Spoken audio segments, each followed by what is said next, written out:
जी हाँ बच्चों, आज की इस वीडियो में पाठ 5 श्री मुक्तानंद जी से मिली है 8th ग्रेड अभ्यास पुस्तिका कक्षा 8वीं हिंदी भाषा भारती की जो आपकी पुस्तक है, इसका पाठ 5 सॉल्व करेंगे। श्री मुक्तानंद जी से मिली है बच्चों। ये आपकी न्यू बुक है 2024-25 के सेशन की, जो इस साल आपको अपने स्कूलों से मिली है वह।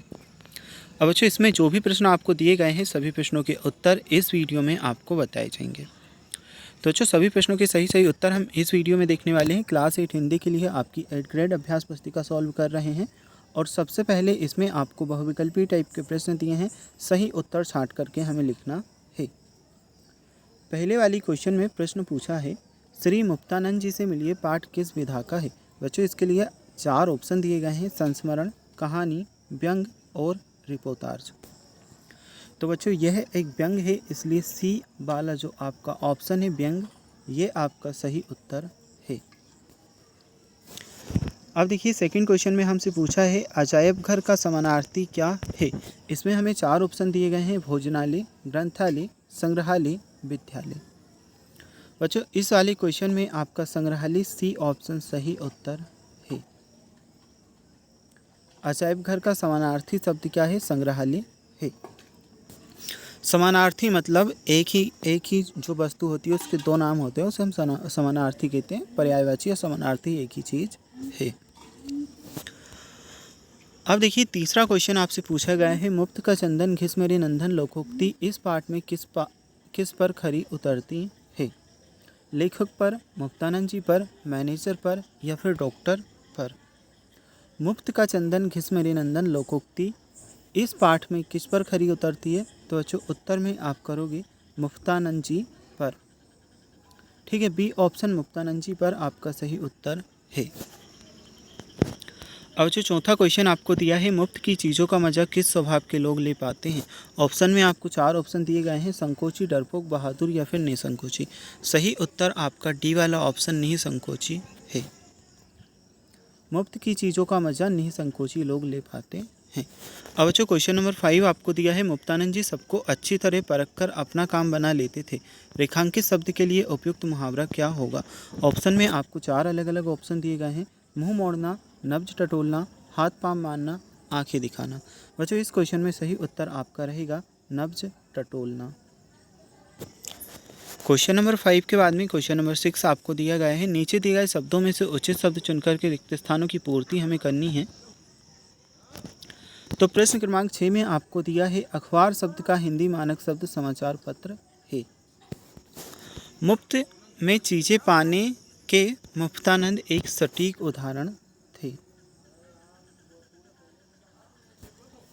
अब बच्चों, क्वेश्चन नंबर 8, पाठ के मुख्य पात्र के पान खाने का भी शौक जान पहचान वालों की जेब से ही हो जाता था। इसके बाद ही जनसंख्या वृद्धि का एक कारण अशिक्षा भी है।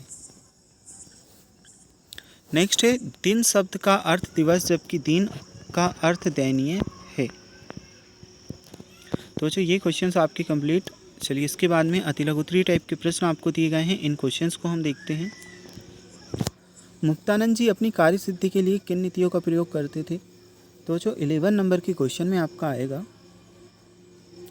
मुक्तानंद जी अपनी कार्य सिद्धि के लिए साम दाम दंड भेद जैसी नीतियों का प्रयोग करते थे।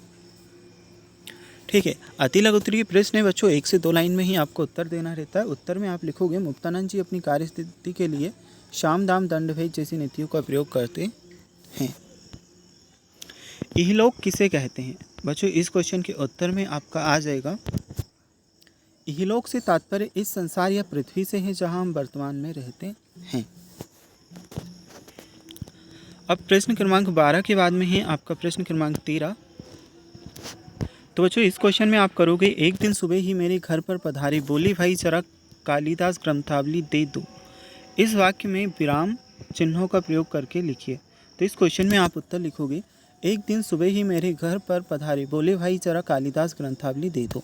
अब देखिए, इसमें हमने कुछ विराम चिन्ह लगाए हैं, जैसे कि आपको यहाँ पर ये कॉमा दिख जाएगा, यहाँ पर हमने लगाया है, ये आपको लगाना है। ठीक है, पूरा सेंटेंस जैसे हमने लिखा है विराम चिन्हों का प्रयोग करके, ऐसे ही आपको विराम चिन्ह लगाना है।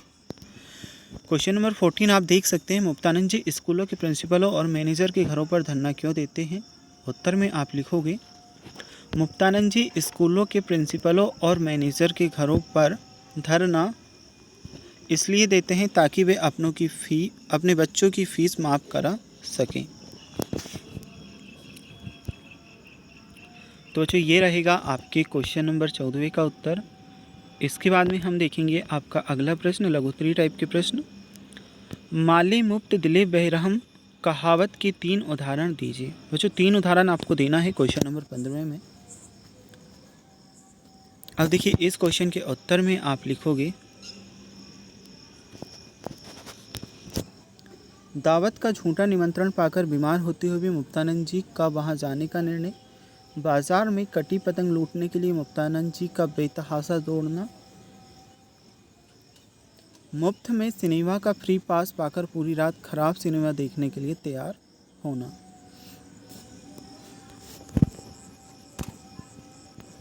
और जो क्वेश्चन नंबर 15 के बाद में है क्वेश्चन नंबर 16, समाचार पत्र पढ़ने के क्या लाभ है। उत्तर में आप लिखोगे, समाचार पत्र पढ़ने से ताज़ा तरीन खबरें मिलती हैं, ज्ञान बढ़ता है और सामाजिक, राजनीतिक तथा आर्थिक घटनाओं की समझ बढ़ती है।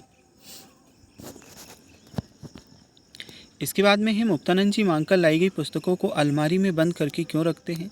उत्तर में आपका आएगा, मुक्तानंद जी पुस्तकों को अलमारी में इसलिए बंद रखते हैं ताकि वे बिना खर्च किए हमेशा उनके पास रहे।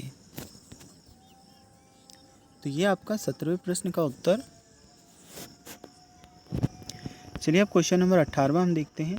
इहलोक को मुफ्त में सुधारकर मुक्तानंद जी अब परलोक में भी मुफ्त जीवन यापन करने की टोह में रहते हैं, इस कथन से आशय है।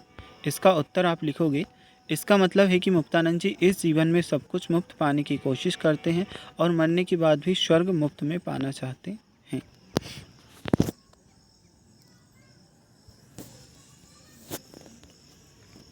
चलिए जो आप दीर्घोत्तरीय टाइप के प्रश्न आपके आ जाते हैं, यहाँ से दीर्घोत्तरीय टाइप के प्रश्न हैं, इन प्रश्नों को सॉल्व करेंगे। प्रकृति ने आपको मुफ्त में कौन कौन सी चीज़ें दी हैं, आप उनका उपयोग कैसे करते हैं। तो बच्चों इस क्वेश्चन के लिए आप उत्तर करोगे, प्रकृति ने हमें मुफ्त में हवा, पानी, धूप, पेड़ पौधे, फल फूल आदि चीज़ें दी हैं। मैं इनका उपयोग शुद्ध हवा में सांस लेने, पानी पीने, धूप से विटामिन डी प्राप्त करने, पेड़ पौधों से ऑक्सीजन और फल फूलों से पौष्टिक आहार प्राप्त करने के लिए करता हूँ। बच्चों इसके बाद में क्वेश्चन नंबर 20 है। पहले हम प्रश्न देखते हैं, यदि आप किसी व्यक्ति से कोई उपहार या मुफ्त सेवा लेते हैं तो आप उस व्यक्ति के प्रति कैसा व्यवहार रहेगा और क्यों। तो यह है प्रश्न क्रमांक 20। अब इस प्रश्न के लिए आप लिखोगे, यदि मैं किसी व्यक्ति से कोई उपहार या मुफ्त सेवा लेता हूं तो मेरा उस व्यक्ति के प्रति आभार और सम्मान का व्यवहार रहेगा, क्योंकि उसने अपने संसाधनों से मुझे लाभ पहुंचाया है और इसके लिए मेरा कर्तव्य है कि मैं उसका आभार व्यक्त करूं और उसके प्रति सम्मान दिखाऊं। ठीक है बच्चों, तो ये आपका 20वां प्रश्न कंप्लीट हो जाता है। इस लेसन में टोटल आपको 20 प्रश्न दिए थे, सभी प्रश्नों के उत्तर हम देख चुके हैं। यह लेसन आपका कंप्लीट हुआ। और लेसन्स के सॉल्यूशन अगर आपको देखना है तो लिंक मिलेगा डिस्क्रिप्शन बॉक्स में, या चैनल पर जा करके देख सकते हैं।